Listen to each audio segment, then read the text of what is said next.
दोस्तों, जब से चीन ने नया नक्शा जारी किया है तब से जियोपॉलिटिक्स लेवल पर काफी चीजें बदल गई है और अब ऐसा लग रहा है कि चीन ने अपने नक्शे में जिन जिन देशों को टारगेट किया है वह अब कोई एक्शन लेने के चक्कर में है। लेकिन इस बीच कुछ ऐसे भी देश है जो चीन के सामने घुटने टेक चुके हैं। क्या पुतिन पूरे रूस का कमान जिनपिंग के हाथों में दे चुके हैं? क्या पुतिन की मौत के बाद चीन के पास होगी रूस की सत्ता? आखिर क्यों पुतिन अपने रूस का जमीन चुपचाप चीन को देते जा रहे हैं जबकि वे यूक्रेन का जमीन छीन रहे हैं? क्या चीन के इशारे पर पुतिन ले रहे हैं अपना हर एक कदम? कैसे यूक्रेन युद्ध ने पुतिन को चीन के सामने एक मजदूर बना दिया है? चाहकर भी चीन का विरोध क्यों नहीं कर सकते हैं व्लादिमीर पुतिन? कैसे देखते ही देखते चीन ने रूस के एक बड़े टापू पर कब्जा जमा लिया है? क्या चीन जाकर पुतिन अपने हाथों से यह टापू चीन को गिफ्ट करेंगे?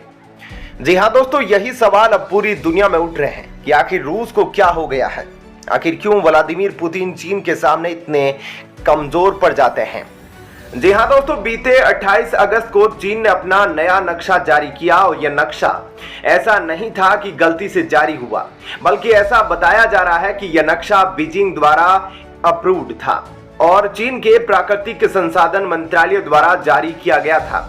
चीन ने यह मैप तब जारी किया है जब पिछले कुछ दिनों में रूस और चीन के रिश्तों में तनाव पैदा हो गया है। अब दोस्तों, चीन के द्वारा जो नया नक्शा जारी किया गया है इसमें चीन ने भारत, रूस तथा दक्षिणी चीन सागर जैसे कई देशों के क्षेत्रों को अपने नक्शे में दिखाया है, जिसके बाद भारत, ताइवान और दक्षिणी चीन सागर के अन्य देशों ने चीन के इस नक्शे के खिलाफ आवाज उठाई और उसको पूरी तरह गलत बताया। लेकिन दोस्तों, रूस की तरफ से चीन को लेकर किसी भी तरह का कोई बयान नहीं आया। इसके बाद अब पूरा पश्चिमी मीडिया और पूरी दुनिया ये कह रही है कि क्या व्लादिमीर पुतिन इतने कमजोर हो गए हैं कि वे अपने क्षेत्र को भी लेकर चीन के सामने कुछ नहीं बोल रहे? क्या अपना यह द्वीप जो चीन ने अपने नक्शे में दिखाया है इसको अपने हाथों से चीन को दे देंगे? दोस्तों, पश्चिमी जियोपॉलिटिकल एक्सपर्ट का मानना है कि अमेरिका प्रतिबंधों और पश्चिमी देशों द्वारा आर्थिक प्रतिबंधों के कारण आज रूस इतना कमजोर हो गया है कि चीन आज उसकी बैसाखी बन गया है और यह बैसाखी अगर उसे चोट भी पहुंचाती है तो उसको वह अब सहना ही पड़ रहा है, क्योंकि चीन के अलावा उसका कोई अभी साथी नहीं जो इस आर्थिक संकट में उसका साथ दे सके। दोस्तों, चीन और रूस के बीच किस क्षेत्र को लेकर विवाद है? वह रूस के सबसे पूर्व का क्षेत्र है जिसका नाम है व्लादिवोस्तोक। 28 अगस्त को चीन ने नए 2023 के मैप में बताया है कि रूस में अमूर नदी पर बोल्शोई उस्सूरिस्की द्वीप चीन का हिस्सा है। यह द्वीप व्लादिवोस्तोक शहर के समीप है। चीन पहले भी व्लादिवोस्तोक पर अपना हक जता चुका है। दोस्तों, चीन यह मानता है कि रूस का व्लादिवोस्तोक शहर आज से लगभग 160 साल पहले यानी कि 1860 से पहले चीन का हिस्सा था। इतना ही नहीं, उन्होंने यह भी कहा कि इस शहर को पहले हेसेनवाई के नाम से जाना जाता था, जिसे रूस से एक तरफा संधि के तहत चीन से छीन लिया गया था। चीन का मानना है कि यह क्षेत्र पहले चीन के एक राजा थे, उनके साम्राज्य का हिस्सा था। लेकिन दोस्तों, आज नक्शे को लॉन्च करते हुए लगभग 4 दिन ऊपर हो गए हैं, लेकिन रूस की तरफ से किसी आधिकारिक अफसर की तरफ से किसी भी तरह का चीन के खिलाफ कोई बयान नहीं आया है। लेकिन डिफेंस एक्सपर्ट कह रहे हैं कि जब 2008 में रूस और चीन के बीच इस मुद्दे को लेकर सहमति हो गई थी, उसके बाद भी चीन का यह एक्शन कहीं ना कहीं मॉस्को में बैठे लोगों को नाराज कर रहा है। और बेशक से रूस ने कोई बयान ना दिया हो, लेकिन वो इस पर पूरी नजर बनाए हुए हैं। G20 से ठीक पहले यूएनएससी में मचा भोकाल। रूस ने आखिर किस प्रस्ताव पर वीटो करके भारत, फ्रांस समेत पूरी दुनिया को चौंका दिया है? क्या अब भारत को वीटो पावर मिलने का समय आ गया है? वीटो पावर मिलने के बाद भारत पहला वीटो किस चीज पर करेगा?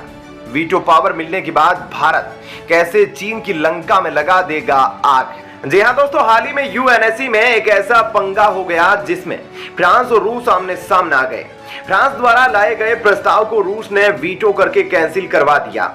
दोस्तों, हुआ यह कि हाल ही में रूस ने संयुक्त राष्ट्र सुरक्षा परिषद में फ्रांस द्वारा पेश प्रस्ताव के खिलाफ वीटो कर दिया।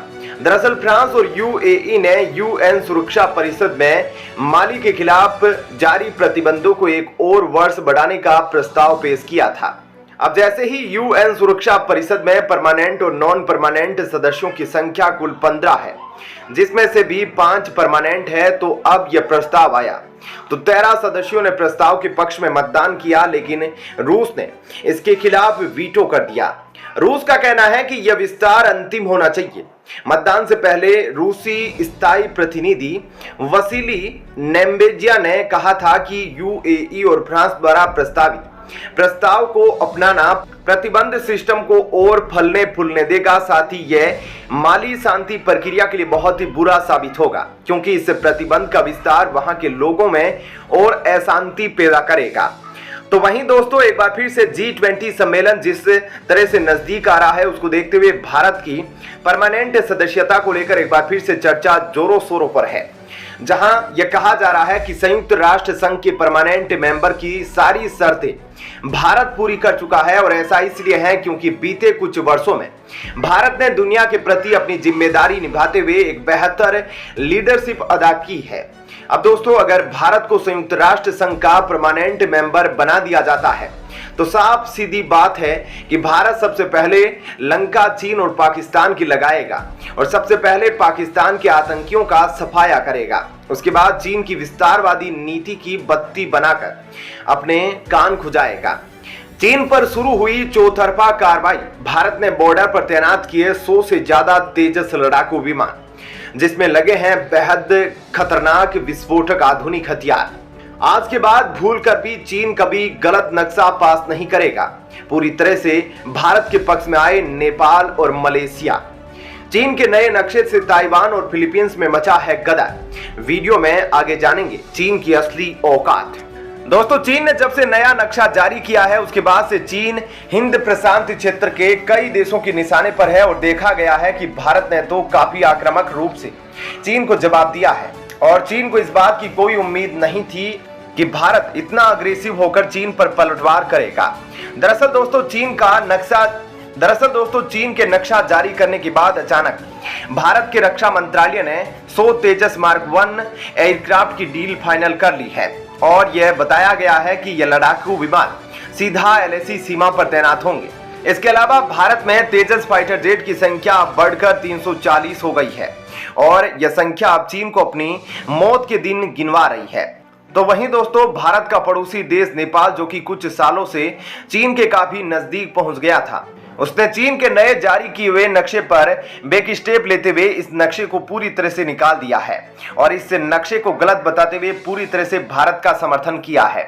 इतना ही नहीं, नेपाल ने चीन के इस नए नक्शे पर एक्शन लेते हुए काठमांडू के जो मेयर है, अभी चीन की यात्रा पर जाने वाले थे, उन्होंने चीन की इस हरकत के बाद अपनी यात्रा ही कैंसिल कर दी है। दोस्तों, इतना ही नहीं, मलेशिया, फिलीपींस, ताइवान, नेपाल में भारत का समर्थन देते हुए चीन ने नए नक्शे को लेकर चीन की बुराई करी है। मलेशिया ने तो यहां तक कहा, हम चीन की इससे 9 डेज लाइन जल सीमा को पूरी तरह नकारते हैं। दोस्तों, आपका इस खबर पर क्या कहना है? कमेंट सेक्शन में अपनी राय जरूर बताएं। धन्यवाद। जय हिंद।